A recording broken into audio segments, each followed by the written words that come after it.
సింహరాశి వారికి ఆదాయం 5, వ్యయం 5, రాజ్యపూజ్యం 6, అవమానం 6. సింహరాశి వారికి ఈ సంవత్సరం అనుకూలంగా ఉంది.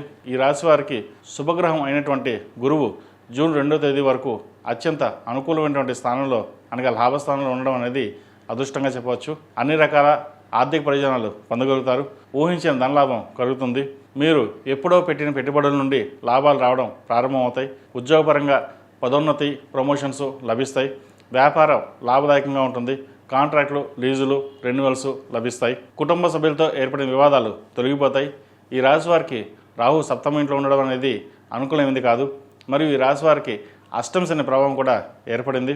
అష్టమ శని నడుస్తుందంటే అన్నీ అనుకూలంగా ఉండవని కాదు, కొన్ని ఆచితూచి వ్యవహరించాలి. అనుకూలమైన గురుగ్రహం ప్రభావం వల్ల ఎలాంటి సమస్యలు ఎదురైనా వాటిని అధిగమించగలుగుతారు. జూన్ 2వ తేదీ నుండి అక్టోబర్ 31వ తేదీ వరకు గురువు కర్కాటక రాశి వ్యయ స్థానంలో వచ్చినప్పుడు ఖర్చులు ఎక్కువ అవుతాయి. మీరు పొదుపు చేసిన డబ్బుని పెద్ద మొత్తంలో దాదాపు సంవత్సర ద్వితీయార్థంలో ఖర్చు పెట్టే అవకాశం గోచరిస్తోంది. రైతులకు శ్రమ కొద్దీ లాభదాయకంగా ఉంటుంది.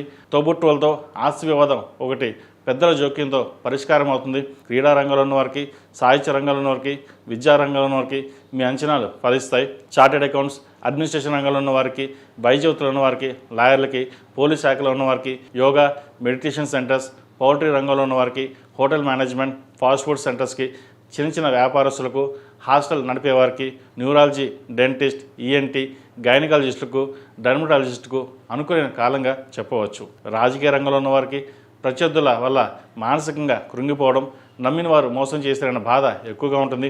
అయినప్పటికీ దైవానుగ్రహం వల్ల ఒక పదవి మిమ్మల్ని వరించడం జరుగుతుంది. శనికి తైలాభిషేకం చేయండి.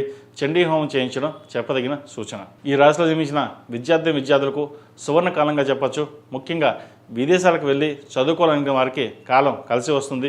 H1B, గ్రీన్ కార్డ్, పిఆర్కి సంబంధించిన విషయ వ్యవహారాలు సానుకూలంగా ఉంటాయి. స్నేహితులు నమ్మి మోసపోవద్దు. ప్రతి విషయంలో కూడా గోప్యత వహించడం అనేది చెప్పదగినది. ఈ రాశివారు ప్రతిరోజు ప్రతినిత్యం హనుమాన్ చాలీసా పఠించడం, దక్షిణామూర్తి స్తోత్రాన్ని పఠించడం, అదేవిధంగా దక్షిణామూర్తి హోమం చేయించడం చెప్పదగిన సూచన.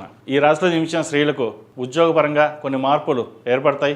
భార్యాభర్తల మధ్య ఎక్కువ తక్కువ అనే విభేదాలు వచ్చే అవకాశం ఉంది. వివాహ సంబంధించిన విషయాల్లో ఆచితూచి వ్యవహరించాలి.